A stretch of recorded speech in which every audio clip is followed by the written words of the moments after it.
Welcome to this DMAP version 2.1 tutorial. In this video, we will perform drought trend analysis using the moving 12-month Standardized Precipitation Index.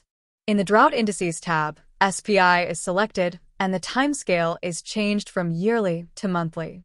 The cursor opens the accumulation period menu and selects 12-month, representing longer-term precipitation conditions. Click Calculate to generate the moving 12-month SPI.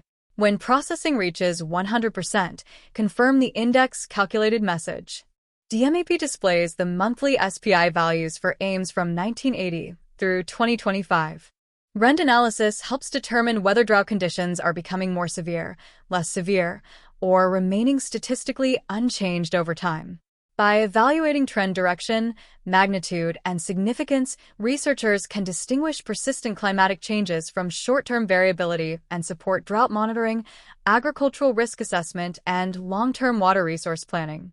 Here, we can select the trend method, station, and significance level. DMAP identifies the analyzed index as SPI with a moving 12-month frequency. The default method combines the Mann-Kendall test with Sen's slope. Mann-Kendall detects a monotonic trend, while Sen's slope estimates its direction and magnitude. The significance level is changed from 0.05 to the more restrictive 0.01 threshold. After the analysis is run, both stations are classified as no trend because their p-values 0.0365 and 0.0116 exceed 0.01.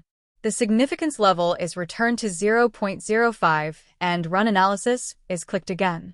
Next, select Modified Mann-Kendall, also known as the Hamed-Rao method. This version adjusts the test variance for serial correlation in the time series. For Ames, the corrected p-value is 0.2156, so no significant trend is detected. Minneapolis remains significantly decreasing, with a p-value of 0.034. Spearman's row measures the rank-based monotonic relationship between SPI and time. Both stations have small negative coefficients and significant p-values below 0.05. Spearman's row detects monotonic drought trends without requiring normally distributed data or a strictly linear relationship. Now select linear regression.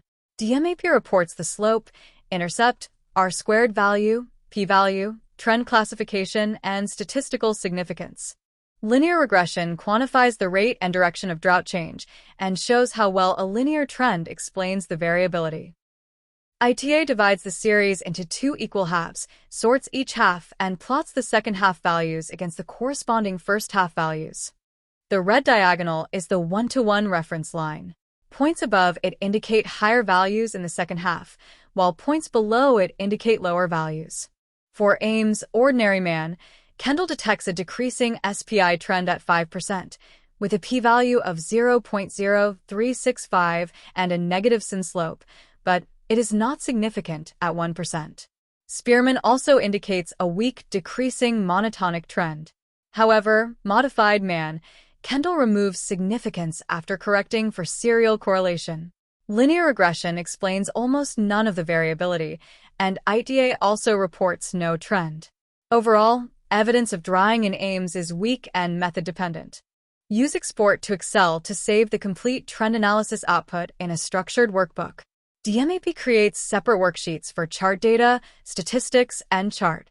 Chart data contains the values used to construct the graph, while statistics preserves the selected method, station, trend parameters, p-values, and significance results.